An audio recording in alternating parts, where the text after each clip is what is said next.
Welcome to Pharmacy Lectures, Pharmacy Made Easy, explained by someone who's lived every late night, every viva, and every tough concept. So let's go and make this simple.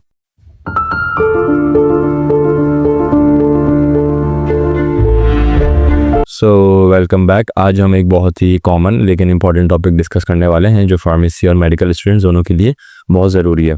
Topic का नाम है cold और conjunctivitis. ये दोनों conditions आमतौर पे लोगों में दिखी जाती हैं. कोल्ड यानी कॉमन कोल्ड एक वायरल अपर रेस्पिरेटरी ट्रैक्ट इन्फेक्शन है जो हर साल हज़ारों लोगों को होता है, ठीक है. और कंजक्टिवाइटिस जो कि आम ज़बान में पिंक आई भी कहलाता है और एक कॉमन आई इन्फेक्शन है. इस लेक्चर में हम स्टेप बाय स्टेप कवर करेंगे definitions, pathophysiology, clinical presentation, causes, risk factors, diagnosis, prevention, treatment और कॉम्प्लिकेशंस, ठीक है. हम कोशिश करते हैं कि जो भी हम मेडिकल डिजीज़ को डिस्कस कर रहे हैं उसमें हम ये तमाम फैक्टर्स को कवर करें, बिकॉज अगर आपने तमाम फैक्टर्स कवर कर लिए दैट मीन्स कि आपने जो 100% आपने वो डिजीज़ पूरी कर ली है, ठीक है. तो चलिए फिर हम जो है इसको शुरू करते हैं. सबसे पहले देखते हैं definitions. The common cold is a viral upper respiratory tract infection causing symptoms like runny nose, congestion, and coughing. It's highly contagious and spreads through direct contact, respiratory droplets, and contaminated surfaces. Treatment focuses on alleviating symptoms. अच्छा, एक viral अपर respiratory tract infection जो symptoms देता है जैसे कि runny nose, ठीक है, नाक का बहना, नेजल कंजेशन, आपको जो है वो नाक जो है आपकी बंद बंद लगती है, ठीक है, कफ होता है, खांसी होती है. ये हाईली कंटेजियस है क्योंकि ये स्प्रेड होता है डायरेक्ट कॉन्टैक्ट. होपफुली आप लोगों को पता होगा कंटेजियस का मतलब क्या होता है. कंटेजियस का मतलब ये एनी डिजीज जो कि डायरेक्ट कॉन्टैक्ट से फैलती हो, जैसे कोविड है, ठीक है. तो ये कैसे फैलता है? रेस्पिरेटरी ड्रॉपलेट्स, जो बंदा खांसता है, छींकता है, उसके ड्रॉपलेट्स अगर किसी और बंदे को लगते हैं, इनहेल होते हैं, तो उससे फैलता है. और कंटैमिनेटेड सरफेसेस से भी फैलता है. ट्रीटमेंट मेनली सिम्टम्स को रिलीव करने के लिए होता है, ना कि वायरस को डायरेक्टली किल करने के लिए होता है. क्या है ट्रीटमेंट? किसको? सिम्टम्स को रिलीव करते हैं, ना कि डायरेक्टली वायरस को किल करने के लिए होता है. फिर हम बात करते हैं कंजक्टिवाइटिस की. कंजक्टिवाइटिस और pink eye is an inflammation और infection of the conjunctiva. It's caused by viral और बैक्टीरियल इन्फेक्शंस, एलर्जीज और irritants, and symptoms include redness, itching and discharge. Treatment depends on the underlying cause. इसे आमतौर पे pink आई कहते हैं. ये conjunctiva की इन्फ्लेमेशन होती है. कंजक्टिवा बहुत थिन ट्रांसपेरेंट टिश्यू है जो आंख के वाइट पार्ट और आईलिड के इनर पार्ट को कवर करती है. कंजक्टिवा क्या है? एक ट्रांसपेरेंट टिश्यू है जो आंख के वाइट पार्ट और आईलिड के इनर पार्ट को कवर कर रही होती है. कॉजेस इसके हो सकते हैं वायरल इन्फेक्शन से भी हो सकता है, बैक्टीरियल इन्फेक्शन से भी हो सकता है, एलर्जीज या इरिटेंट से भी हो सकता है. सिम्टम्स में रेडनेस, इचिंग और डिस्चार्ज शामिल है. ट्रीटमेंट कॉज पे डिपेंड करता है, ठीक है, कि आपको वायरल हुआ है, बैक्टीरियल हुआ है, ठीक है. फिर हम बात करते हैं pathophysiology of cold. The common cold is a viral infection of the upper respiratory tract, most often caused by rhinoviruses. The virus enters the body through the nose, mouth और eyes and attaches to epithelial cells lining the nasal passages. It replicates within these cells, leading to cell damage and triggering an immune response. The release of inflammatory mediators like cytokines causes symptoms such as nasal congestion, runny nose, sore throat, cough, and sneezing. These symptoms result primarily from the immune response rather than the virus itself. The infection is usually mild and self-limiting, resolving within 7 to 10 days without complications. सबसे ज़्यादा cause होता है rhino virus से. सही, ये बहुत important है MCQs के लिए. वायरस या तो नाक या तो मुंह या कि आंखों के थ्रू जो है वो एंटर करता है और नेजल एपिथेलियम के सेल्स से जाके अटैच होता है, वहाँ मल्टीप्लाई करता है, बिकॉज यू नो कि वायरस जो है वो रेप्लिकेट करते हैं और सेल्स को फिर डैमेज करता है. इस डैमेज में इम्यून सिस्टम रिएक्ट करता है और इन्फ्लेमेटरी मीडिएटर्स रिलीज होते हैं जैसे कि साइटोकाइंस. यही साइटोकाइन सिम्टम्स बनाते हैं nasal congestion, runny nose, sore throat, cough और स्नीजिंग जैसे. इंपॉर्टेंट बात इसमें यह है कि सिम्टम्स वायरस की वजह से नहीं आ रहे होते बल्कि बॉडी के इम्यून रिस्पॉन्स की वजह से होते हैं. यूजुअली कोल्ड जो है वो 7 से 8 दिन में खुद से रिजॉल्व हो जाता है विदाउट एनी फर्दर कॉम्प्लिकेशंस. फिर हम बात करते हैं पैथोफिजियोलॉजी ऑफ कंजक्टिवाइटिस. कंजक्टिवाइटिस या पिंक आई ये कंजक्टिवा की इन्फ्लेमेशन होती है. Conjunctivitis, commonly known as pink eye, is the inflammation of the conjunctiva, the thin transparent tissue covering the white part of the eye and inner eyelids. It can be caused by viruses, bacteria, allergens, or irritants. In viral or bacterial conjunctivitis, pathogens invade the conjunctival tissue, triggering an immune response that leads to vasodilation, increased vascular permeability, and infiltration of inflammatory cells. This results in redness, swelling, tearing, discharge, and irritation. Allergic conjunctivitis involves a hypersensitive immune reaction to allergens, leading to mast cell activation and histamine release. This condition is self-limiting, but treatment is necessary. समझते हैं इसको। Viral और bacterial conjunctivitis की अगर मैं बात करूं तो पैथोजन कंजक्टिवा में एंटर करता है, इम्यून रिस्पॉन्स होता है, ब्लड वेसल्स डायलेट होते हैं यानी कि वेसोडाइलेशन होती है, परमिएबिलिटी बढ़ती है और इन्फ्लेमेटरी सेल्स इन्फिल्ट्रेट करते हैं। उससे होता क्या है, इससे रेडनेस होती है, टीयरिंग होती है, डिस्चार्ज, स्वेलिंग। ठीक है, रेडनेस मतलब लाल हो जाना, टीयरिंग मतलब आंसू का बहना, डिस्चार्ज मतलब वाटरी डिस्चार्ज होता है, स्वेलिंग मतलब सूज जाना। एलर्जिक कंजक्टिवाइटिस में क्या होता है, ये हाइपर सेंसिटिविटी रिएक्शन होता है एलर्जेंस के अगेंस्ट। इसमें मास्ट सेल्स एक्टिवेट होते हैं और हिस्टामीन रिलीज होता है, रेडनेस, इचिंग और वाटरी डिस्चार्ज वगैरह। मोस्ट केसेस जो होते हैं वो सेल्फ लिमिटिंग होते हैं, लेकिन सिम्टोमेटिक ट्रीटमेंट फिर भी इट इज इंपॉर्टेंट। ठीक है, then we have clinical presentation of cold, sore throat, an early symptom for cold in which patient feels pain in his throat for 2 to 3 days. Nasal congestion. Apart from sore throat, nasal congestion is the second most early symptom. Sneezing. Continuous sneezing for a period of time is the third early symptom for cold. Cough is a progressive symptom for cold. Low-grade fever, often associated with malaise and fatigue. Mild headache, another progressive symptom for cold. यानी कि sore throat जो है वो 2 से 3 दिन के लिए जो है वो अर्ली सिम्टम दिखा रहा होता है आपको। नेजल कंजेशन, आपकी जो नाक होती है ब्लॉक होती है, रनी नोज होती है। स्नीजिंग जो होता है वो कंटिन्यूस हो रही होती है। कफ जो है वो प्रोग्रेसिव सिम्टम, एक और प्रोग्रेसिव सिम्टम है। ठीक है, वक्त के साथ बढ़ रहा होता है अगर वो आपका जो कोल्ड है वो बिगाड़ रहा हो। लो ग्रेड फीवर, ज़्यादा हाई फीवर यूजुअली नहीं होता। माइल्ड हेडेक हो सकता है। जनरल मैलेज और फैटिग भी कॉमन है इसमें। फिर अब बात करते हैं क्लिनिकल प्रेजेंटेशन ऑफ कंजक्टिवाइटिस की। Redness of eyes can be in one और बोथ आइज, आँख का लाल हो जाना या तो एक आँख में या दोनों आँखों में। आई डिस्चार्ज, टीयरिंग और watery I discharge for viral, thick yellow discharge for bacterial. अगर जो है वो आंसू का बहना या वाटरी आई डिस्चार्ज जो अगर वायरल होता है, और अगर बैक्टीरियल होता है तो येलो डिस्चार्ज होता है, थोड़ा सा थिक सा। Gritty sensations, gritty and burning sensations in both और सिंगल आई, जलन होती है। Inflammation of eyelid is a progressive symptom, आपकी जो आईलिड है वो अक्सर जो है वो इन्फ्लेम हो जाती है, सूज जाती है। Itching in eyes, if the conjunctivitis is allergic it's often associated with itching in affected eyes. ठीक है, इचिंग होती है अगर वो एलर्जिक होता है।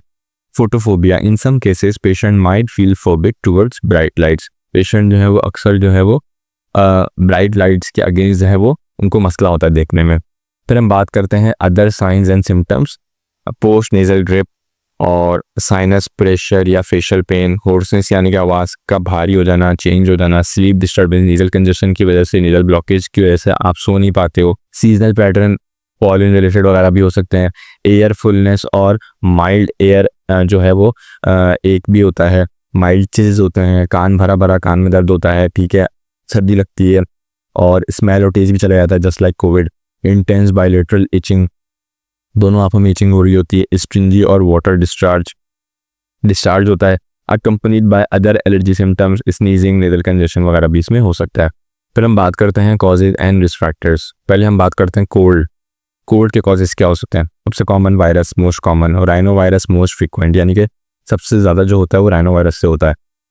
कोरोना वायरस से भी हो सकता है, एडिनो वायरस से भी हो सकता है, रेस्पिरेटरी सिंशियल वायरस से भी हो सकता है, आरएसवी, पैरा इन्फ्लुएंजा वायरस से भी हो सकता है। रिस्क फैक्टर्स, कौन लोग जो है वो रिस्क पे होते हैं, close contact with any infected individual. ठीक है, अगर किसी भी ऐसे बंदे से कॉन्टैक्ट में आना जो कि ऑलरेडी इन्फेक्टेड हो तो वो रिस्क फैक्टर है। पुअर हैंड हाइजीन, हाथ वॉश नहीं करते, क्राउडेड इन्वायरमेंट यानी कि स्कूल्स, पब्लिक ट्रांसपोर्ट वगैरह जहाँ पे बहुत ज़्यादा लोग हों, आपका इम्यून सिस्टम वीक हो, कोल्ड वेदर और सीजनल चेंजेस, अक्सर सर्दी में होता है या जो मौसम गर्मी और सर्दी का चेंज हो रहा होता है तो उसमें भी होता है। फिर हम बात करते हैं causes and risk factors for conjunctivitis के लिए। कॉजेज देखते हैं पहले। ठीक है, अच्छा, viral, adenovirus most common, herpes simplex, यहाँ पे किससे हो रहा है, ये एडिनोवायरस। कंजक्टिवाइटिस एडिनोवायरस और कोल्ड जो है वो राइनोवायरस। बैक्टीरियल में स्टेफ ऑरियस है, स्ट्रेप नमोनिया है, हीमोफिलस इन्फ्लुएंजा है। एलर्जिक होगा तो पॉलिन से होगा, डस्ट से होगा, एनिमल डेंडर से हो सकता है। Risk factors, recent upper respiratory tract infection for viral, recent URTI यानी कि वायरल कंजक्टिवाइटिस के लिए, direct contact with any infected secretions like towel and hands वगैरह, wearing contact lenses specially overnight और इम्प्रॉपरली क्लीन, जो रात भर कॉन्टैक्ट लेंस पहनते हैं और सही से साफ भी नहीं होते, उनको भी हो सकता है। एलर्जीज और सीजनल ट्रिगर्स, पुअर आई हाइजीन, जो आँख वॉश नहीं करते। Clinical diagnosis for cold, diagnosis देखते हैं। फिजिकल एग्जामिनेशन, अच्छा सबसे पहले क्या करते हैं आप, history taking, onset sore throat, nasal congestion, fever. आप कभी भी जाते हो तो आपकी हिस्ट्री देता है भाई आपको कब से हुआ है, सोर थ्रोट है नहीं है, नेजल कंजेशन है, नाक बंद है नहीं है, बुखार हो रहा है नहीं हो रहा।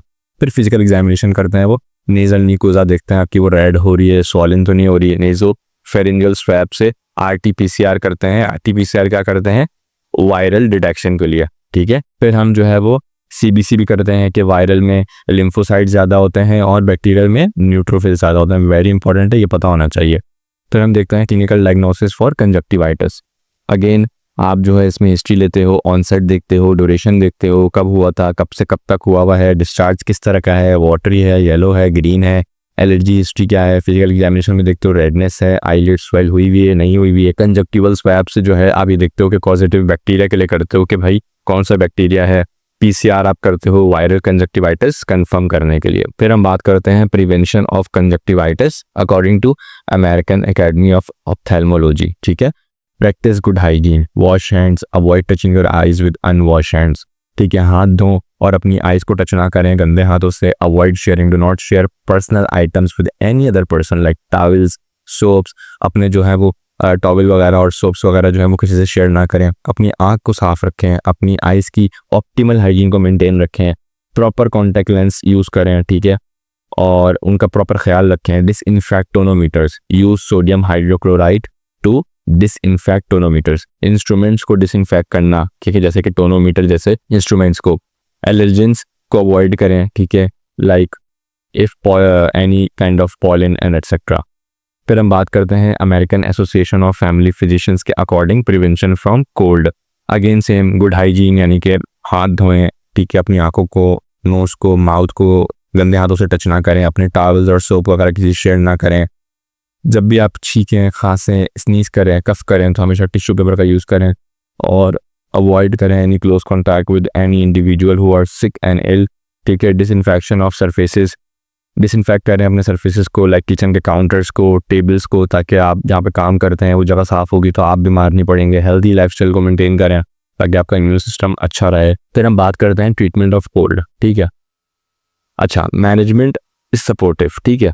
तो rest and hydration, very simple, adequate rest and fluid intake support the immune system. Proper rest हो, प्रॉपर फ्लूइड इनटेक हो, helps prevent dehydration and relieves congestion. तो आपकी जब डिहाइड्रेशन है वो नहीं हो, आप डिहाइड्रेट नहीं होगी, आपकी डिहाइड्रेशन अवॉइड हो जाएगी, ठीक है, और कंजेशन रिलीव होगा। नेजल सलाइन स्प्रेज और rinses helps relieve nasal congestion and rinse out viruses and allergens, ठीक है।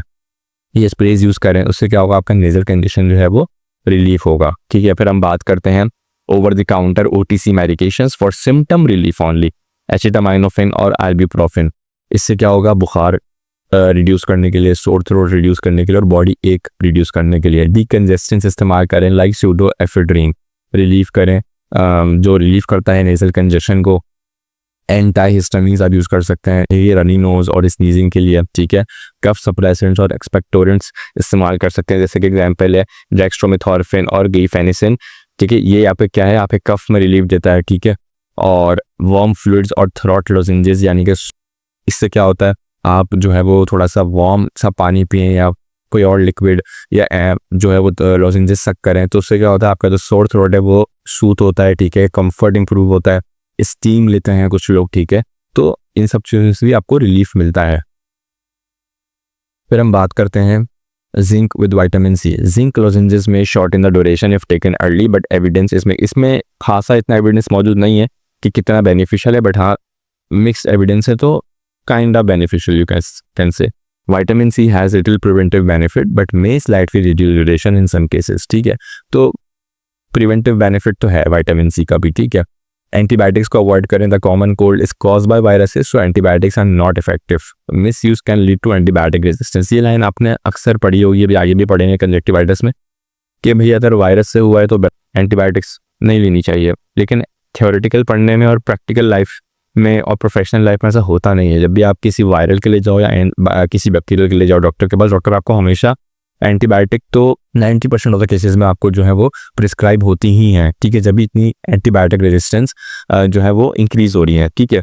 It is a good practice और not, it's kind of debatable, but the reason behind ये है कि अगर आपको भी सोचो और खुद से भी दिमाग लगाओ कि यार वायरस से हुआ है तो मुझे एंटीबायोटिक क्यों दी जा रही है, तो उसका पीछे का रीज़न ये है, कल को आपसे कोई पूछे तो आप बता सको कि जो वायरस से आपकी इम्यूनिटी जो डिस्टर्ब होती है ना, जो वीक होती है, तो उससे आप पे कोई बैक्टीरिया इफेक्ट कर सकता है। तो उस बैक्टीरिया से प्रोटेक्शन के लिए आपको एंटीबायोटिक्स प्रिस्क्राइब करते हैं doctors. That's the main logical reasoning, ठीक है। ऐसा करना चाहिए नहीं करना चाहिए, it's a debatable thing, but reason ये होता है। तो कॉमन सेंस वाली सोचने वाली बात है, भाई वायरस से एक चीज़ होगी तो मुझे एंटीबायोटिक्स क्यों दे रहे हो आप, तो उसके पीछे की लॉजिकल रीजन यही कहती है, ठीक है। तो थ्योरेटिकल तो हम यही पढ़ते हैं कि नहीं होना चाहिए, लेकिन ऐसा प्रोफेशनल लाइफ में दिखता नहीं है, ठीक है। तो इसका जो मिसयूज़ है वो एंटीबायोटिक रेजिस्टेंस हो सकती है। ये हमारे पास एक टेबल है जिसमें हमने जो है वो सारी चीज़ों को समराइज़ कर दिया है कि कफ के लिए क्या यूज़ कर रहे हैं, सोर थ्रोट के लिए। तो आप एमसीक्यूज़ के पॉइंट ऑफ व्यू से, अपनी पर्सनल नॉलेज के पॉइंट ऑफ व्यू से पता होना चाहिए, भाई कॉमन सेंस की बात है कि ये सब चीज़ें पता होनी चाहिए कि इसमें क्या चीज़ जा रही है, तो आप यहाँ से इसको अच्छे से पढ़ सकते हो। सेम चीज़ें रिपीटेड है, कुछ अलग नहीं है इसमें, ठीक है। इस चीज़ को समझ में नहीं आया तो आप कमेंट में पूछ सकते हैं। फिर हम बात करते हैं treatment of conjunctivitis. Viral conjunctivitis होगा तो अच्छा, वायरल कंजक्टिवाइटिस का ट्रीटमेंट ये होता है कि यूजुअली सेल्फ लिमिटिंग होता है, 7 से 14 दिनों में ठीक हो जाता है। सपोर्टिव केयर में क्या होता है, artificial tears, cold compresses, emphasize hand hygiene to prevent spread. हाथों को साफ रखें ताकि स्प्रेड ना हो, ठीक है। अवॉइड एंटीबायोटिक्स, ठीक है, नॉट इफेक्टिव। अगेन सेम बात आई, लेकिन अगेन वही वाला रीज़न, पीछे वाला रीज़न यहाँ पे भी यूज़ करेंगे हम, ठीक है। फिर हम बात करते हैं बैक्टीरियल कंजक्टिवाइटिस की। इसका ट्रीटमेंट क्या होता है, माइल्ड केसेस में रिजॉल्व विदाउट ट्रीटमेंट। जो माइल्ड केसेस होते हैं वो विदाउट ट्रीटमेंट भी रिजॉल्व हो जाते हैं। टॉपिकल एंटीबायोटिक्स लाइक एरिथ्रोमाइसिन, पॉलिनाइजिन डी, trimethoprim, fluoroquinolones may reduce symptom duration. Contact lenses wearers discontinue use and treat for Pseudomonas with fluoroquinolone drops.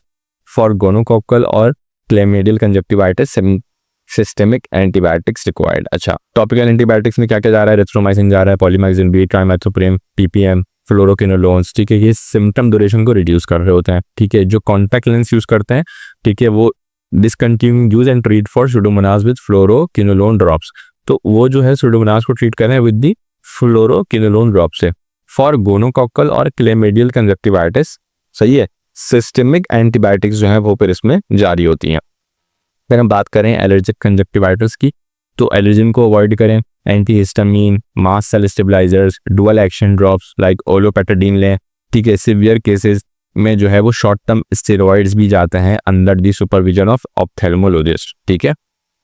फिर हमारे पास है कॉम्प्लिकेशंस ऑफ कोल्ड। उससे पहले हमारे पास एक टेबल है ट्रीटमेंट ऑफ कंजक्टिवाइटिस का। अगेन ये वो टेबल है जो बच्चे डिटेल पसंद करते हैं, ठीक है। जो बच्चे ये पसंद करते हैं कि हमें पता हो, नॉलेज हो कि हम क्या दे सकते हैं, क्या जा सकती है, ठीक है। इसमें जो डोजेज हैं वो ऑब्वियसली गाइडलाइंस अपडेट होती हैं तो उसके आपसे ऊपर नीचे हो सकती हैं, बट हाँ जो मेडिकेशंस हैं, जो ड्रॉप्स हैं, वो काफ़ी हद तक सिमिलर ही होते हैं। तो ये पता होना चाहिए कौन सा कैटेगरी जो है वो उसकी टियोलॉजी क्या है, दैन उसका ट्रीटमेंट क्या है। तो एमसीक्यूज़ पॉइंट ऑफ व्यू से भी अच्छा है, पर्सनल नॉलेज के लिए भी अच्छा है। कल को इंटरव्यू में बैठेंगे तो वहाँ भी पूछा जा सकता है, तो इसलिए है। तो आप लोग उसको पढ़ें, आपको समझ में नहीं आया तो ज़रूर कमेंट में पूछ सकते हैं। फिर हम आगे बात करते हैं कॉम्प्लिकेशंस ऑफ कोल्ड।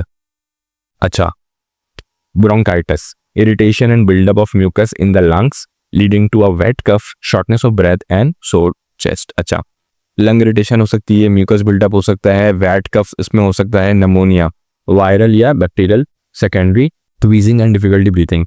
तो जिनको पहले से कोई रेस्पिरेटरी इशू हो, एल्जमा, उनके लिए मुश्किल होता है, उनको सांस लेने में मुश्किल होता है। एयर इन्फेक्शंस हो सकते हैं, ठीक है। एयर पेन फील होता है आपको और हियरिंग लॉस भी हो सकता है। Sinusitis, inflammation of the sinuses leading to facial pain. Sinus में इन्फ्लेमेशन होती है तो आपको फेशियल पेन भी इससे हो रहा होता है। फिर हम बात करते हैं complications of conjunctivitis. Keratitis, cornea की इन्फ्लेमेशन को कहते हैं। पेन होता है, ब्लड विजन हो सकता है, लाइट सेंसिटिविटी हो सकती है। कॉर्नियल अल्सर्स, विजन लॉस का रिस्क बढ़ सकता है। यूवियाइटिस, यूवियल ट्रैक्ट इन्फ्लेमेशन यानी कि ब्लाइंडनेस का रिस्क बढ़ सकता है। ट्रैकोमा क्रॉनिक इन्फेक्शन होता है, स्कैरिंग और ब्लाइंडनेस का रिस्क इसमें भी बढ़ता है। क्रॉनिक कंजक्टिवाइटिस लॉन्ग टर्म में जो है आपको वो डिस्कम्फर्ट रहता है, इसमें विजन लॉस, अगर आप उसको ट्रीट नहीं करोगे, ठीक है, तो अक्सर जो है बैक्टीरियल कंजक्टिवाइटिस जो है वो विजन लॉस की तरफ जाते हैं, जैसे कि गोनोरिया वाले और क्लेमिडियल इन्फेक्शंस। ठीक है, ये था आज का लेक्चर ऑन कोल्ड और कंजक्टिवाइटिस। हमने स्टेप बाय स्टेप समझा definitions, pathophysiology, symptoms, causes, diagnosis, prevention, treatment और कॉम्प्लिकेशंस को। मुझे उम्मीद है आपको लेक्चर क्लियर हुआ होगा, और अगर आपने अभी तक हमारे चैनल को सब्सक्राइब नहीं किया, ठीक है, और वीडियो को शेयर नहीं किया, तो ज़रूर कर दें, बेल आइकन को ज़रूर प्रेस कर दें ताकि आपको आने वाली हर वीडियो को नोटिफिकेशन पहले से मिल सके। ठीक है, सो signing off until next lecture. Till then, take care of your health, revise your notes and keep memorizing. Best of luck for your exam. कोई भी सवाल हो आप comment section में जरूर पूछ सकते हैं। ठीक है, so this was Pharmacy lectures, pharmacy made easy, because I have been through where you are right now and I know how hard it gets. So if this helped you, pass it on, take care, keep learning, and Allah Hafiz.